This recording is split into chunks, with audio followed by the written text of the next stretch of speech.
Hello friends, good morning. Myself Himani. This is my new topic from the book Real Analysis and my topic for today is infinite series of real number. इससे पहले infinite series से पहले मैं आपको sequence के बारे में बताती हूँ। सीक्वेंस एक टाइप का फंक्शन होता है, एक मैपिंग होती है जिसकी डोमेन हमेशा नेचुरल नंबर होती है और range can be any set. लेकिन जनरली जब हम लेते हैं तो हम इसकी रेंज जो है वो रियल नंबर लेके चलते हैं और जो सीक्वेंस बनती है उसको रियल सीक्वेंस बोलते हैं। अब हम बात करते हैं जो आज हमारा टॉपिक है इनफाइनाइट सीरीज, इसकी डेफिनेशन की, इसके कंसेप्ट की। जब हम इसकी डेफिनेशन की बात करते हैं, बेसिक कंसेप्ट की बात करते हैं, तो क्या होता है अगर हम इन सीक्वेंस के एलिमेंट्स को, जैसे जो सीक्वेंस के एलिमेंट्स हमारे जनरली हम लिखते हैं A1, A2, A3 up to in this way, इस टाइप के जो एलिमेंट्स लिखते हैं हम, ये इनको सीक्वेंस के एलिमेंट्स बोलते हैं। अगर मैं इनको एक फॉर्मल नोटेशन में लिख दूं, एडिशन साइन डाल के या सब्ट्रैक्शन साइन डाल के इस टाइप से बना दूं, तो ये जो हमारी फॉर्मल नोटेशन बनती है ये हमारी सीरीज बन जाती है और ये up to in this way चल रही है। दैट मीन्स ये इनफाइनाइट सीरीज है, हमें नहीं पता ये कहाँ पे एंड हो रही है। जब हम जनरल नोटेशन में इसको लिखते हैं तो हम यहाँ पे ये साइन यूज करते हैं, इसको बोलते हैं summation. Summation stands for addition. यहाँ पे जो बीच में मैंने प्लस के साइन लगाए हैं इसके लिए हम ये सिंबल यूज करते हैं, इसे समीशन बोलते हैं। और यहाँ पे हम जनरली डिनोट करते हैं n is equal to 1 to infinity. Infinity मैंने इसलिए लगाया क्योंकि ये मेरी इनफाइनाइट सीरीज है, मुझे नहीं पता कहाँ पे ये एंड हो रही है। और यहाँ पे अंदर एलिमेंट्स को डिनोट करने के लिए मैंने लिख दिया an। तो ये जो जनरल नोटेशन होती है ये मेरी सीरीज की जनरल नोटेशन होती है। और ये जो A1, A2, A3 ये सारे क्या हैं, ये सारे मेरे रियल नंबर्स हैं। ये जितने भी नंबर्स मैंने ले रखे हैं ये सारे मेरे रियल नंबर्स हैं। तो ये मेरी जनरल नोटेशन होती है। अब बात करते हैं कन्वर्जेंस की। कन्वर्जेंस ऑफ इनफाइनाइट सीरीज कैसे चेक करते हैं? कन्वर्जेंस के लिए मैं सीरीज को पूरा इतना बड़ा नहीं कंसीडर करके चल सकती कि मेरी इन्फिनिटी तक सीरीज जा रही है और मैं उसकी कन्वर्जेंस चेक कर रही हूँ। कन्वर्जेंस के लिए मुझे क्या करना पड़ता है, एक पार्शियल सम लेना पड़ता है। अब ये पार्शियल सम क्या है? पार्शियल सम का मतलब होता है मैंने कुछ स्टार्टिंग के कुछ एलिमेंट्स का सम ले लिया। जनरली हम इसको डिनोट करते हैं SN से, जहाँ पे हम बोलते हैं कि ये मेरा nth पार्शियल सम है। nth partial sum stands for कि मैंने स्टार्टिंग की n टर्म्स ले ली और उनका सम कर दिया, तो ये मेरा nth पार्शियल सम बन गया। अब मैं कोई भी सीरीज की कन्वर्जेंस जब चेक करती हूँ तो यहाँ से चेक करती हूँ कि ये मेरा सम जो निकला है, जो मैंने पार्शियल सम लिया है, ये कन्वर्जेंट है या नहीं है। अगर मेरा पार्शियल सम कन्वर्जेंट आ गया तो सीरीज भी क्या हो जाएगी, सीरीज इज ऑल्सो कन्वर्जेंट। तो किसी भी सीरीज को, इनफाइनाइट सीरीज को अगर मुझे कन्वर्जेंट चेक करना है तो मैं उसके पार्शियल सम को कंसीडर कर लूंगी। और पार्शियल सम को कंसीडर करने के बाद अगर पार्शियल सम मेरा कन्वर्जेंट आ गया तो सीरीज भी कन्वर्जेंट हो जाएगी। तो किसी भी सीरीज की कन्वर्जेंस ऐसे चेक करते हैं। और कन्वर्जेंस का मतलब क्या होता है कि आफ्टर सम टाइम, मतलब कुछ ये जो सारे नंबर्स हैं ये किसी एक पर्टिकुलर नंबर की तरफ टेंड करने स्टार्ट कर देंगे, एक पर्टिकुलर आंसर देना शुरू कर देंगे। That is called convergent. कि एक कुछ टाइम बाद, कुछ नंबर्स के बाद ये एक पर्टिकुलर टर्म्स की तरफ चले जाएंगे। अब इसके लिए सीरीज में कुछ टेस्ट होते हैं तो हम एक एक करके वो सारे टेस्ट कंसीडर करेंगे। So let's start with our first test, जिसे हम बोलते हैं GP सीरीज टेस्ट या फिर ज्योमेट्रिक टेस्ट। ज्योमेट्रिक टेस्ट के लिए हम GP सीरीज लेते हैं। आपने अपनी सीरीज पढ़ रखी होंगी AP और GP काइंड ऑफ, तो ये GP सीरीज टेस्ट के लिए है। GP में क्या होता है, हमें पता है कोई भी नंबर जब GP बनता है तो उसमें क्या होता है, कोई भी सीरीज जो हम GP कब बोलते हैं, जब उनके टर्म्स का रेशो सेम आ जाए। तो यहाँ पे हम सीरीज किस टाइप की लेंगे, ये जो हमारी सीरीज बनेगी, पहली टर्म मैंने ए ले ली, नेक्स्ट मैंने ए आर ले ली, उससे अगली next A R square, up to in this way A R cube, और ये इस टाइप से चलती रहेगी। अब यहाँ पे ये सीरीज मुझे चेक करनी है ये कब कन्वर्जेंट होगी, तो मैंने इसके लिए इसका पार्शियल सम लिया एस एन तक, nth टर्म्स तक लिया, इससे आगे नहीं लिया। तो ये मेरे क्या बन जाएंगी, यहाँ पे देखो, यहाँ पे आर की पावर कुछ नहीं है तो आप इसको आर की पावर 0 लिख सकते हो। तो आप इसको ऐसे ले सकते हो, A R raise to power 0 plus A R square plus up to in this way A R raise to power n-1 तक, क्योंकि मुझे n टर्म्स लेनी है तो मैंने n-1 तक ली है मेरी। अगर आप काउंट करेंगे तो टोटल n टर्म्स बनेगी। इसको मैं और किस तरीके से डिनोट कर सकती हूँ, इसको आप ऐसे लिख सकते हो, r0 to n-1 A R raise to power n-1। आप इसको ऐसे भी लिख सकते हो। यहाँ पे इसको कुछ किसी और टर्म से डिनोट कर देना, लाइक मैंने p से कर दिया और यहाँ पे पावर p बना दी, कि ये इस टाइप से चलती जाएगी कि p को 0 से लिखना स्टार्ट करना है और R raise to power p तक जाएगी, जहाँ पे p की वैल्यू n-1 तक स्टैंड हो रही है। तो ये मेरी जनरल, हम इसको ऐसे लिख सकते हैं। अब बात करते हैं, मेरे को सम ऑफ जीपी निकालना आता है, फाइनाइट टर्म्स हैं तो मैं सम ऑफ जीपी निकालूंगी। कभी भी सम ऑफ जीपी का फॉर्मूला जो होता है, ये आपने छोटी क्लासेस में पढ़ रखा होगा, सम ऑफ जीपी का फॉर्मूला होता है फर्स्ट टर्म, और यहाँ पे फर्स्ट टर्म आपकी क्या है, ए। इसके बाद ब्रैकेट में लिखते हैं 1 माइनस जो भी आपका रेशो होता है। अब यहाँ पे रेशो आपका कितना है, आर, तो आर और उसकी पावर, जितनी टर्म्स होती हैं वो उसकी पावर बन जाती है, अपॉन में 1 माइनस आर। अब यहाँ पे ये आपका सम ऑफ जीपी आ गया। अब मुझे चेक करना है ये जो सम ऑफ जीपी मैंने निकाला है ये कब फाइनाइट वैल्यू देगा, कब इनफाइनाइट वैल्यू देगा, मुझे ये सब चेक कर। अब मुझे मेन अपने इस फंक्शन पे फोकस करना है। ये जो फंक्शन है ये क्या वैल्यू देता है, मुझे मेन इस पे फंक्शन करना है, क्योंकि मुझे लिमिट अप्लाई करनी है n अप्रोचेस टू इन्फिनिटी, और n जो है वो सिर्फ इस फंक्शन के साथ है। तो मैं सिर्फ इस फंक्शन को फोकस करके चलूंगी कि ये फंक्शन मेरी क्या वैल्यू देता है n अप्रोचेस टू इन्फिनिटी लगाने के बाद।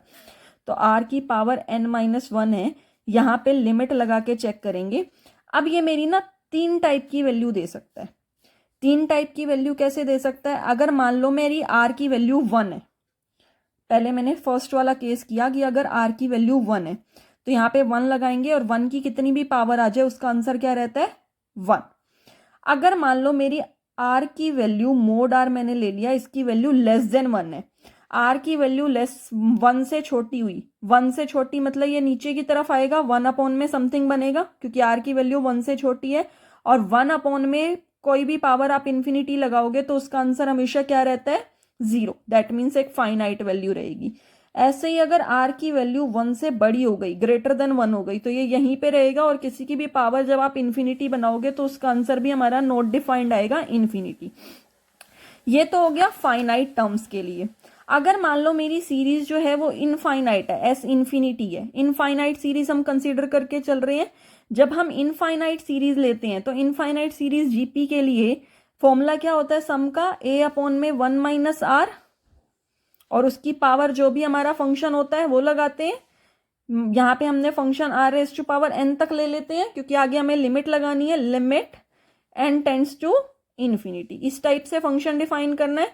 तो ये सीरीज मेरी कब कन्वर्जेंट आएगी, series is convergent if mod r is less than 1, और डाइवर्जेंट कब आएगी, if mod r is greater than equal to 1। Equal to 1 के लिए भी ये डाइवर्जेंट हो जाता है। सिर्फ कन्वर्जेंट तब रहता है जब मेरा रेशियो जो हो वो लेस देन 1 हो, और बाकी सबके लिए ये मेरा डाइवर्जेंट रहता है। तो ये मोस्ट इंपॉर्टेंट टेस्ट है, जीपी सीरीज टेस्ट, क्योंकि हम बहुत सारी टर्म्स में इसको बना के देखते हैं। तो जब भी हमारी रेशियो की वैल्यू 1 से छोटी होगी तो हमारी सीरीज कन्वर्जेंट होगी, अदरवाइज हमारी सीरीज डाइवर्जेंट आएगी। इसके बाद हम बात करते हैं कांस्टेंट सीरीज की, कि अगर आपके पास कोई कांस्टेंट सीरीज है तो वो किस टाइप की बनेगी।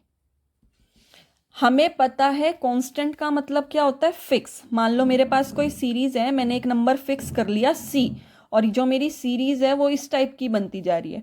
अगर मान लो ये एक सीक्वेंस होती, कांस्टेंट सीक्वेंस, तो ये तो सी सी सी, आंसर क्या आता? सी। दैट मीन्स ये मेरी कन्वर्जेंट सीक्वेंस है। लेकिन जब यही सीक्वेंस सीरीज में कन्वर्ट हो गई, मैंने सबके बीच में एडिशन का सिंबल लगा दिया, प्लस प्लस लगा दिया, तो और अब मैं इनका nth सम ले रही हूँ, पार्शल सम जिसे हम बोलते हैं। तो यहाँ पे c plus up to in this way n times तक ये हमारा c आ जाएगा। इनको n टाइम्स तक लेना है मुझे, क्योंकि मैंने nth पार्शल सम ले रखा है। तो ये मेरा कंबाइन होके क्या बन जाएगा? nc। एक ही टर्म को आप सी को n टाइम ऐड करोगे तो मेरा nc में कन्वर्ट हो जाएगा।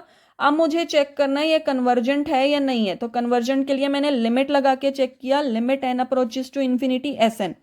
पार्शियल सम मेरा किसके इक्वल आ रहा है? तो यहाँ पे भी मैंने लिमिट लगाई n approaches to infinity nc, और जैसे यहाँ पे आप इन्फिनिटी अप्लाई करोगे तो ये क्या बन जाएगा?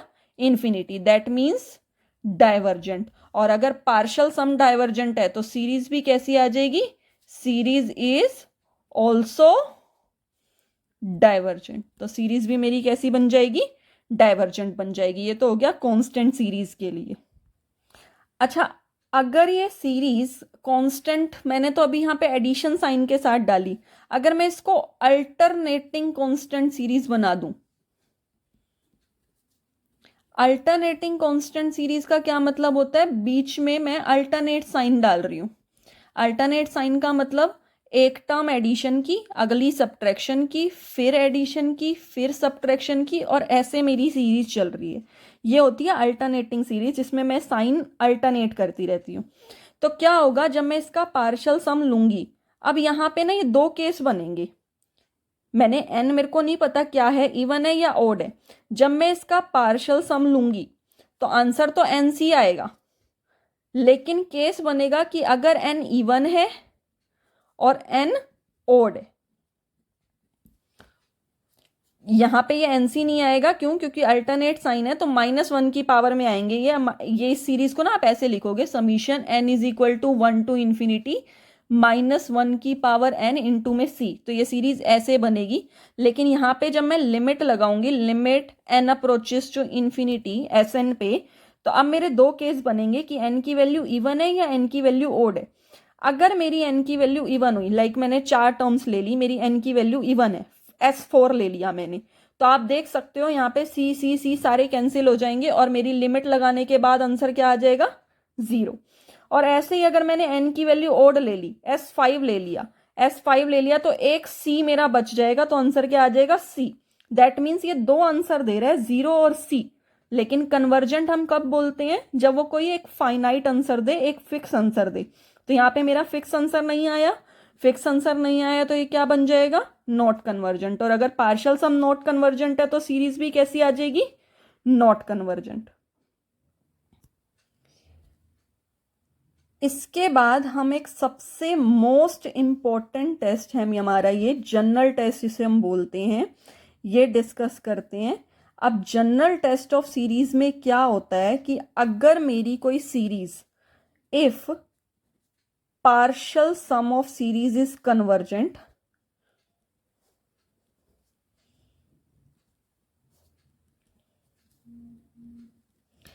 मैंने मान लिया कन्वर्ज किसको कर रही है? एस नंबर को, कि कोई पार्शियल सम ऑफ कन्वर्जेंट है, ये एस नंबर को कन्वर्ज कर रही है।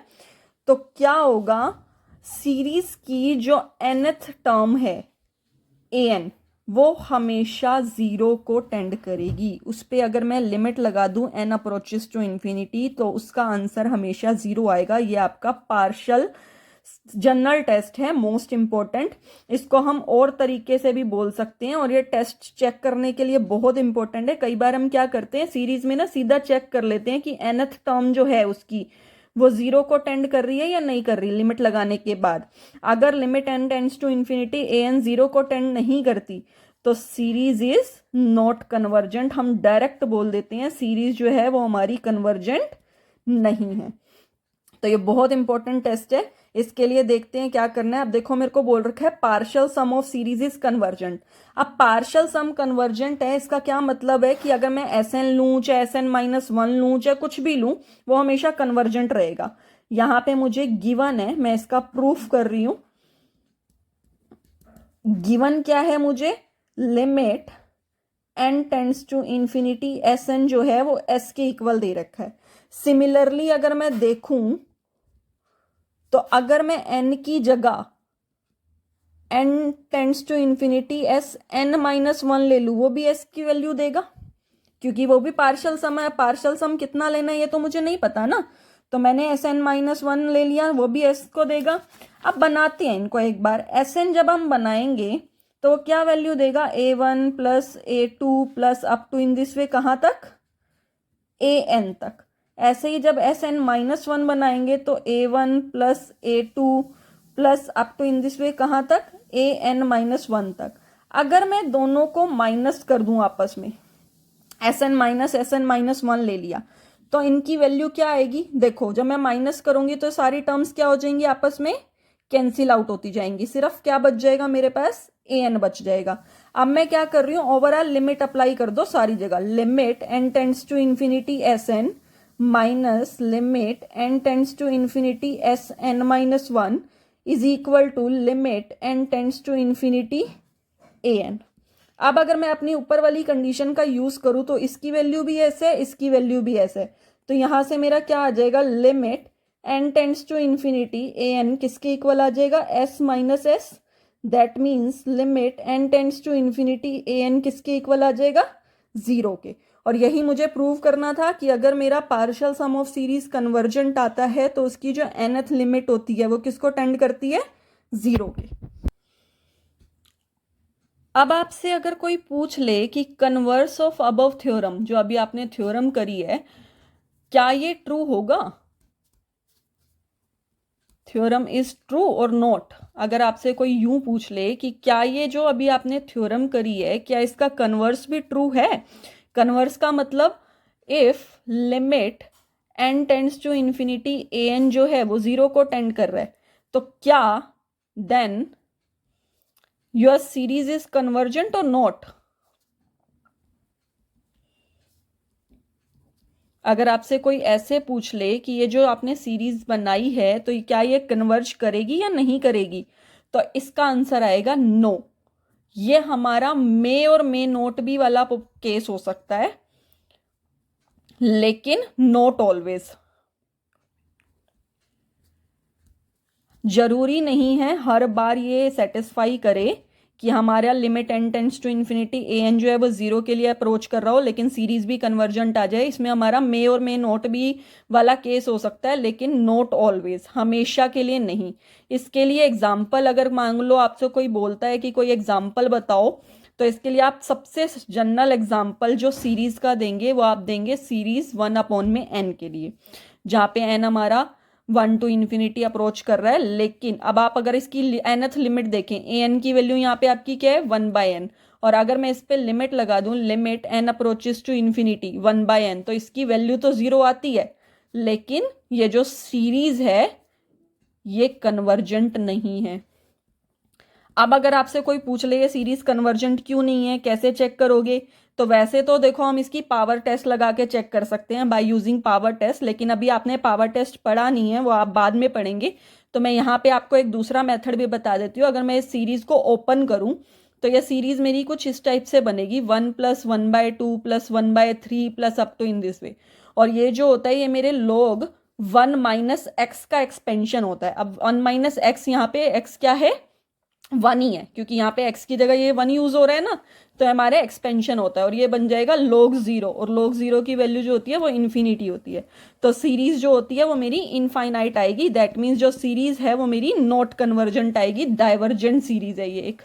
वैसे आप इसका यूजिंग पावर टेस्ट लगा के भी देख सकते हैं।